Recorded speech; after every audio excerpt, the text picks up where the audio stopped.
Well, hello. It's my pleasure to be with you virtually. I'd like to thank Claudia for the invitation. I'm going to talk to you about recent developments in Canada regarding medical aid in dying, MAID, assisted suicide, as it's sometimes called, euthanasia, as it's called elsewhere. We don't really use that term. This has been a very interesting issue in Canada for the last 5 years. It springs from a 2015 decision of the Supreme Court of Canada, where the court unanimously held that the criminal prohibitions on assisted suicide were unconstitutional. They deprived persons of their life, liberty, and security of the person, which is guaranteed under the Canadian Charter of Rights and Freedoms. And the court specified that competent adults with an irremediable condition that causes them intolerable suffering cannot be under pain of criminal punishment when they seek the assistance of someone to end their life.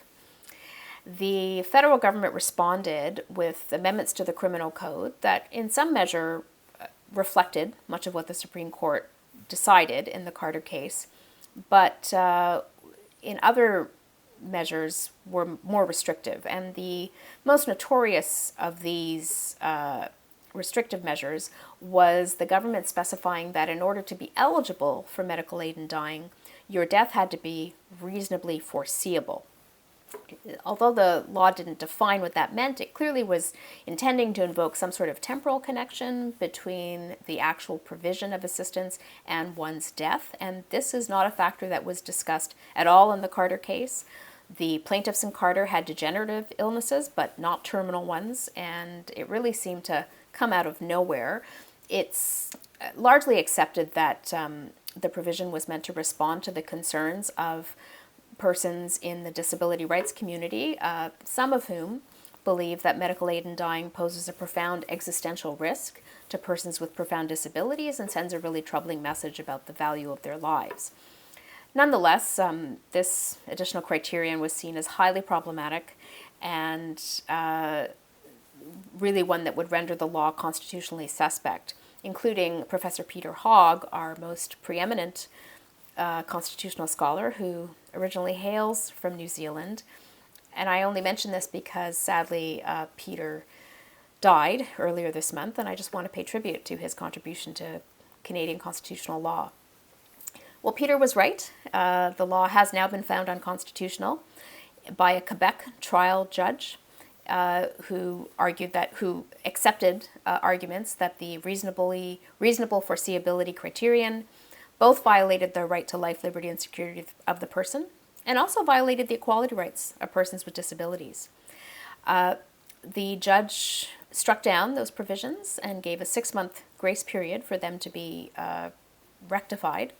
Her ruling came down in the middle of the federal election in 2019, and in a subsequent leaders' debate, Justin Trudeau, our Prime Minister, said that his government would not seek to appeal this lower court decision, but would simply amend the criminal code accordingly. He was, in fact, returned to government, and that is where we are at. The government instituted a 2-week consultation period, asking for open, essentially allowing public submissions, and received over 200,000 of those.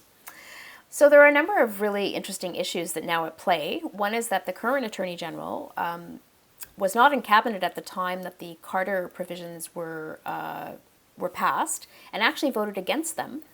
The vote was a free vote, a vote of conscience. Voted against them because he actually thought that they were unconstitutional. So we clearly have an Attorney General who, has a somewhat more liberal view of how a medical aid in dying regime should be constituted. But he's having to navigate, I think, a government caucus that is still has strong representation from persons who are concerned about the implications of expanding MAID. There are a number of very controversial issues that remain to be decided. One is whether you can authorize MAID to be applied to you in advance, so that at a time when you no longer are competent to make that decision, it can nonetheless be administered. This is something that is increasingly being confronted in cases involving, for example, dementia. There is the issue of whether Mature minors, so persons under the age of 18 who are not adults, nonetheless should be able to have access to medical aid in dying if they're confronting profound suffering. And also whether mental illness by itself, with no physical degeneration, should qualify. These are highly, highly controversial issues, but there are ones that the government is going to have to confront. The government also is in a minority position, unlike 2016 when it enacted the Carter legislation. It can no longer predict with confidence that it can actually control the outcome. And there are a number of opposition parties who take a variety of positions with respect to medical aid in dying. So the government's going to have an interesting dance as it tries to determine which party will likely provide its support. There continues to be, I think, a profound and very painful division in the disability rights community over the implications of medical aid in dying. And this is one, I think, where the government is also going to have some very difficult questions to answer, and whether it's prepared to actually take a firm position and be willing to defend that position instead of taking the middle ground and really making somewhat anodyne statements that don't necessarily satisfy either side. And finally, there's a complex issue of federalism here, because while the criminal code is exclusively under federal jurisdiction, healthcare is a provincial jurisdiction, and so you're going to have a complex relationship between the criminal code provisions regulating when one may be exempted from prosecution for providing medical aid in dying, and the various provincial healthcare regimes, and indeed colleges, professional colleges, and how they actually regulate the provision of that service. So it's going to be a really interesting and probably painful year for many in Canada, but we are moving closer, I think, to a final settlement of this pressing issue. So I hope that was of interest and may help in what I understand is New Zealand's own experience, sort of deciding how to deal with end-of-life issues. So thanks for your attention.